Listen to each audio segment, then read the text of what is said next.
શહેરમાં મહાત્મા ગાંધી માર્ગ પર આવેલા સિટી સેન્ટર મોલ ખાતે ગેમ ઝોનમાં આગ લાગવાનો બનાવ બનતા દોડધામ મચી ગઈ હતી। આગની જાણ પાલિકાના ફાયર બ્રિગેડના લાશ્કરોને કરવામાં આવતા તેઓએ તાત્કાલિક દોડી આવી આગ પર કાબુ મેળવી બે ઇજાગ્રસ્ત લોકોને બહાર કાઢી સારવાર હેઠળ ખસેડ્યા હતા। જો કે તંત્ર દ્વારા આ એક મોક ડ્રીલ જાહેર કરાઈ હતી। રાજકોટમાં ગેમ ઝોનમાં બનેલી ગોઝારી ઘટના બાદ સમગ્ર રાજ્યમાં ફાયરને લઈને સતર્કતા આવી ગઈ છે।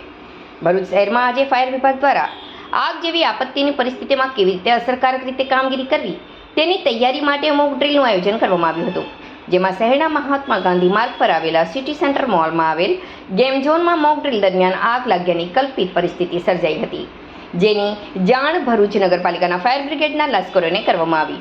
આગની જાણ થતાં જ ફાયર ઓફિસર ચિરાગ ગઢવી, બે ફાયર ટેન્ડર અને એમ્બ્યુલન્સ સાથે ઘટના સ્થળ પર દોડી આવ્યા હતા। તેઓએ સ્થળ પર રાહત અને બચાવ કામગીરી હાથ ધરી હતી। જો કે તે સમયે ત્યાં ગેમ ઝોનમાં હાજર તમામ લોકોને સલામત રીતે બહાર કાઢીને પાણીનો મારો ચલાવી આગ પર કાબૂ મેળવ્યો હતો।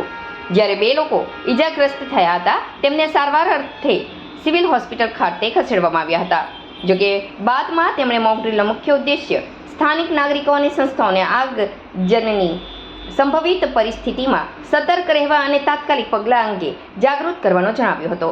ઘટના સ્થળ પર પોલીસ વિભાગ, એમ્બ્યુલન્સ સેવા તથા સ્થાનિક પ્રશાસને પણ સહભાગી બનીને ટકાઉ વ્યવસ્થાપન માટેનો સહકાર આપ્યો હતો।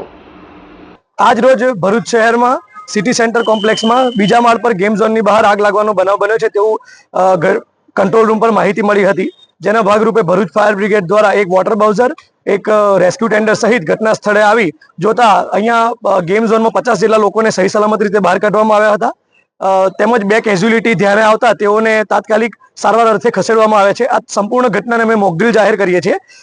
ભરૂચ શહેરમાં આવા જે પણ બનાવો બનતા હોય છે તેઓને પહોંચી વળવા માટે ફાયર વિભાગ સજ્જ છે। સાથે લોકોમાં જાગૃતિ ફેલાય તે હેતુસર આ કાર્યક્રમનું આયોજન કરવામાં આવ્યું હતું।